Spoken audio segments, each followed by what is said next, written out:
नमस्कार, स्वागत है आप सभी का हमारे इस चैनल पर। हम लोग पढ़ रहे थे सिंधु घाटी सभ्यता प्राचीन इतिहास में, और इसमें मैंने अभी तक 2 वीडियो बनाया है इस टॉपिक पर, यानी सिंधु घाटी सभ्यता पर 2 वीडियो आ चुके हैं। एक वीडियो में मैंने इंट्रोडक्शन दिया था, बताया था सिंधु घाटी सभ्यता क्या है, कहाँ पर स्थित है, स्थिति विस्तार क्या है, नामकरण कैसे हुआ, कौन कौन से नाम इसके और हैं, ये सब हम लोगों ने पहले वाले वीडियो में देखा था। फिर दूसरा वीडियो मैंने आपको बताया था दूसरे वीडियो में मोहनजोदड़ो और हड़प्पा नगरों के बारे में। आज के इस वीडियो में हम लोग कुछ और महत्वपूर्ण नगरों के बारे में पढ़ेंगे, वहाँ पर कौन कौन सी वस्तुएं पाई गईं और खुदाई, उत्खनन, खोज किसने किया, इन सारी चीज़ों के बारे में हम लोग को डिटेल से स्टडी करना है। तो ये तीसरा पार्ट है सिंधु घाटी सभ्यता का। चलिए अब हम लोग शुरुआत करते हैं। तो पहला नगर आज का है चन्हूदड़ो। चन्हूदड़ो, इसकी स्थिति देख लेते हैं। पाकिस्तान के सिंध प्रांत में सिंधु नदी के तट पर। तो सिंध प्रांत है और सिंधु नदी है, दोनों अलग अलग है। ये एक राज्य का नाम है, पाकिस्तान के एक राज्य का नाम है सिंध प्रांत, और उसी राज्य से होकर सिंधु नदी बहती है। तो उसी सिंधु नदी के तट पर चन्हूदड़ो स्थित है, और मोहनजोदड़ो भी इसी नदी के तट पर स्थित है। मैंने आपको पढ़ाया था। अब अगर हम खोज की बात करें तो यहाँ पर खोज 1935 ईस्वी में एन गोपाल मजूमदार ने की थी। एन गोपाल मजूमदार ने 1935 ईस्वी में इसकी खोज की थी। और इसका उत्खनन कार्य किसने करवाया था? तो अर्नेस्ट मैके ने करवाया था। अर्नेस्ट मैके, इन्होंने इसका उत्खनन कार्य करवाया था। ये थोड़ा सा डेट आप एक बार ज़रूर देख लीजिएगा, ये मुझे थोड़ा सा यहाँ पर संदेह लगता है। 1935 हो सकता है टाइपिंग मिस्टेक हो गई हो, इसको आप एक बार ज़रूर देख लीजिएगा। बाकी सारी चीज़ें सही हैं। अब यहाँ से कौन कौन सी वस्तुएं प्राप्त हुई, ये यहाँ पर इम्पोर्टेंट हो जाता है। क्वेश्चन अक्सर यहीं से बनते हैं, कौन कौन सी वस्तुएं प्राप्त हुई। हालांकि एक चीज़ यहाँ पर दिया है, इसको भी देख लीजिए। यहाँ कोई भी दुर्ग नहीं था। जैसे होता नहीं कि किला होता है और किले को दीवार से ऐसे रक्षा प्राचीर से ढक दिया जाता है, तो यहाँ पर कोई रक्षा प्राचीर नहीं पाई गई थी, ये जान लीजिए। अब प्राप्त हुई वस्तुओं और अवशेषों की बात करें तो यहाँ से अलंकृत ईंटें मिली हैं, मतलब अलंकरण किया गया है, डिज़ाइन बनाई गई है ईंटों में। कंघा मिला है, लिपस्टिक मिला है, अलंकृत हाथी मिला है, मनके मिले हैं, 4 पहियों वाली गाड़ी भी मिली है। ये सब यहाँ से मिले हैं, तो ये सब आपको याद रखना है। चन्हूदड़ो से कौन कौन सी चीज़ें मिली हैं? अलंकृत ईंटें, अलंकृत हाथी, कंघा, लिपस्टिक, मनके, 4 पहियों वाली गाड़ी। एकमात्र नगर ऐसा था, चन्हूदड़ो एकमात्र नगर ऐसा था जहाँ पर वक्राकार ईंटें मिली हैं। तो ये भी याद रखिएगा, ध्यान में रखिएगा। यह एक औद्योगिक नगर था। औद्योगिक नगर था, यहाँ पर भार माप के बटखरे भी बनाए जाते थे। जो बाँट होते हैं नाप तौल वाले, उसका निर्माण किया जाता था यहाँ पर। तो ये एक प्रकार से औद्योगिक नगर था। मनके बनाने के कारखाने, उद्योग लगे थे यहाँ पर। ये देखिए लिखा भी है, मैंने लिख दिया इसको ताकि आपको प्रॉब्लम ना हो। अर्नेस्ट मैके ने यहाँ से मनका बनाने का कारखाना तथा भट्ठी की खोज की है। तो ये अर्नेस्ट मैके हैं, इन्होंने उत्खनन करवाया था। अब हम लोथल की बात करते हैं। दूसरा नगर है आज का लोथल। तो लोथल कहाँ पर स्थित है? सबसे पहले ये देख लीजिए स्थिति। गुजरात के अहमदाबाद ज़िले के सरगवाला ग्राम में भोगवा नदी के तट पर स्थित है। इसकी स्थिति कहाँ है? गुजरात के अहमदाबाद ज़िले के सरगवाला ग्राम में भोगवा नदी के तट पर। खासकर यहाँ से प्रश्न यही पूछा जाएगा, या तो राज्य पूछ लेता है कि लोथल किस राज्य में स्थित है, या फिर आपसे ये पूछता है कि किस नदी के तट पर स्थित है। तो अगर राज्य पूछे तो गुजरात, और नदी पूछे तो भोगवा नदी। अच्छा, ये जो नोट्स है ये आपको मिल जाएगा जब ये पूरा आपका सिंधु घाटी सभ्यता वाला चैप्टर कंप्लीट हो जाएगा, तभी नोट्स मिलेगा। मैं छोटे छोटे नोट्स नहीं दूंगा कि दो पेज का आज दे दिया, 2 पेज का बाद में, ऐसा नहीं। एक साथ पूरे चैप्टर का नोट्स मिल जाएगा। तो इसमें कुछ ज़्यादा है नहीं। फिर यहाँ पर खोज देख लीजिए। डॉक्टर SR राव ने 1935 ईस्वी में इसकी खोज की थी। एक बार आप डेट ज़रूर देख लीजिएगा। मैं ये नहीं कहता हूँ डेट गलत ही होगी, लेकिन आप एक बार डेट देख लीजिए, क्योंकि टाइपिंग में कभी कभी मिस्टेक हो जाती है। प्राप्त हुई वस्तुएं और अवशेष, तो यहाँ पर देखते हैं कौन कौन सी वस्तुएं और अवशेष प्राप्त हुए हैं। जैसे धान और बाजरा का साक्ष्य यहाँ से मिला है, तांबे का कुत्ता मिला है, तांबे का कुत्ता, धान की भूसी प्राप्त हुई है, मनका उद्योग के साक्ष्य यहाँ से भी मिले हैं। तो मनका उद्योग जो था वो चनहुदड़ों से भी मिला है और लोथल से भी मिला है। 3 युगल समाधियाँ, यहाँ से 3 युगल समाधियाँ मिली हैं। छोटा दिशामापक यंत्र भी यहीं से मिला है।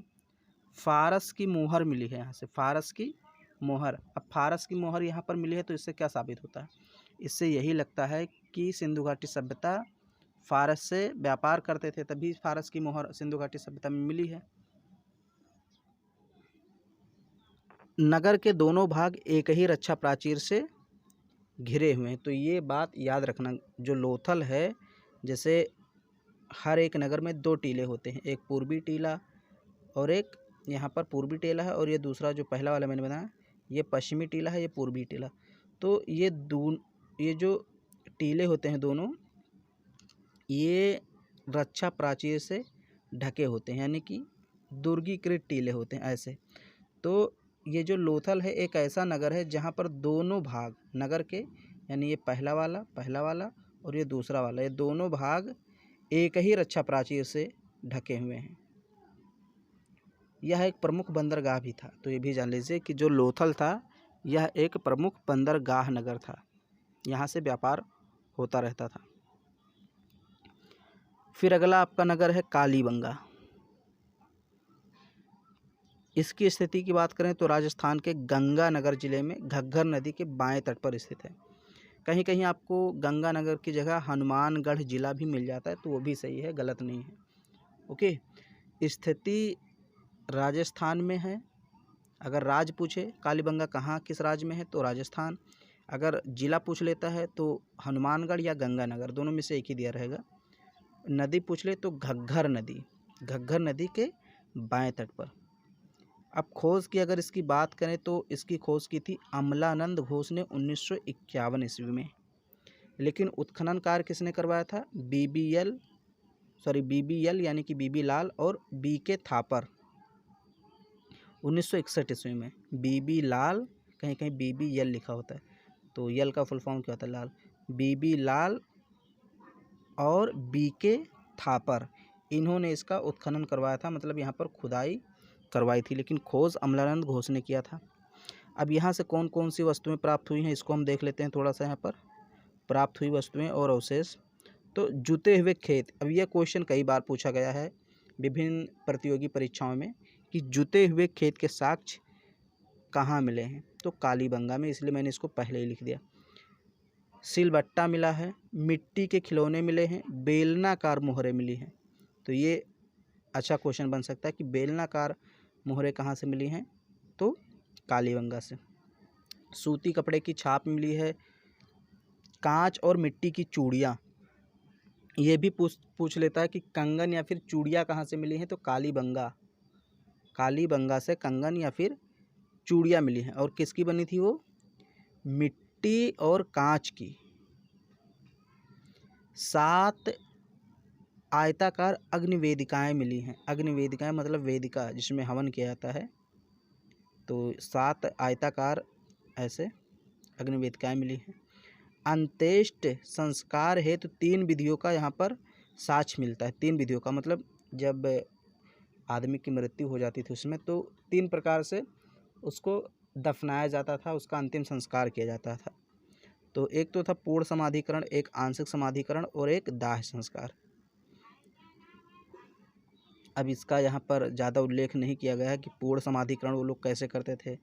ये तो लगता है दाह संस्कार मतलब जला दिया जाता था, और पूर्ण समाधिकरण मतलब पूर्ण रूप से उसको मेरे ख्याल से दफना दिया जाता था, और आंशिक समाधिकरण का मतलब ये है कि उसका कुछ भाग शायद दिख रहा हो और आधा भाग दफना दिया जाता है, इस तरह से। बट ये आप जानिए कि जो पूर्ण समाधिकरण, आंशिक समाधिकरण और दाह संस्कार, ये जो अंत्येष्टि की तीनों विधियां हैं, इसका साक्ष्य कहाँ से मिला है, तो कालीबंगा से मिला है। अब यहाँ एक महत्वपूर्ण चीज़ लिखिए, यहाँ भवनों का निर्माण कच्ची ईंटों से हुआ है, तो ये बात ध्यान में रखना। कालीबंगा में जो भवनों का निर्माण हुआ है, घरों का निर्माण हुआ है, कच्ची ईंटों से। फिर यहाँ पर एक छोटा सा और नगर है बनावली। बनावली, तो इसकी स्थिति कहाँ है? हरियाणा के फ़तेहाबाद ज़िले में बनावली स्थित है। हरियाणा भारत का एक राज्य है और उस राज्य में एक ज़िला है फ़तेहाबाद, वहीं पर स्थित है। खोज की बात करें तो 1973 में आर.एस. बिष्ट ने की थी, आर.एस. बिष्ट ने। फिर यहाँ पर प्राप्त हुई वस्तुएं और अवशेष की बात करें तो सबसे पहला जो मैंने लिखा है यही बहुत ज़्यादा इम्पोर्टेंट है। हल की आकृति वाले मिट्टी के खिलौने मिले हैं। मतलब हल जिससे खेत को जोता जाता है तो उसकी आकृति के खिलौने मिले हैं, यानी कि हल के खिलौने, या आप कह सकते हैं कि हल की आकृति वाले मिट्टी के बने खिलौने। और यहाँ से अधिक मात्रा में जौ की प्राप्ति हुई है। यहाँ जल निकास प्रणाली का अभाव था, मतलब नाली का आप कह सकते हैं अभाव था। हड़प्पा पूर्व और हड़प्पा कालीन दोनों संस्कृतियों के अवशेष यहाँ पर मिले हैं। तो ये मैंने आज आपको 4 नगर पढ़ाए, चन्हूदड़ो और लोथल, फिर उसके बाद मैंने आपको पढ़ाया उसके बाद कालीबंगा, फिर बनावली। ये 4 नगर आपके हो गए। और भी कई नगर हैं तो उसमें ज़्यादा कुछ पूछा नहीं गया है। एक एक लाइन में जो भी इम्पोर्टेंट चीज़ें हैं वहाँ से मैं आपको अगले वीडियो में बता दूंगा। उनकी स्थिति विस्तार कहाँ है, अगर कुछ डिटेल में बताने लायक होगा तो मैं डिटेल में बताऊंगा, या फिर वन लाइनर में आपको सारे नगरों के बारे में बता दूंगा। तो अगर ये वीडियो आपको पसंद आ रहा है तो उसको लाइक कर दीजिए, शेयर कर दीजिए। चैनल पे पहली बार आए हैं, चैनल को सब्सक्राइब कर लीजिए। और मध्यकालीन भारत मैं पढ़ा रहा हूँ उसको भी आप पढ़ते रहिए साथ साथ में।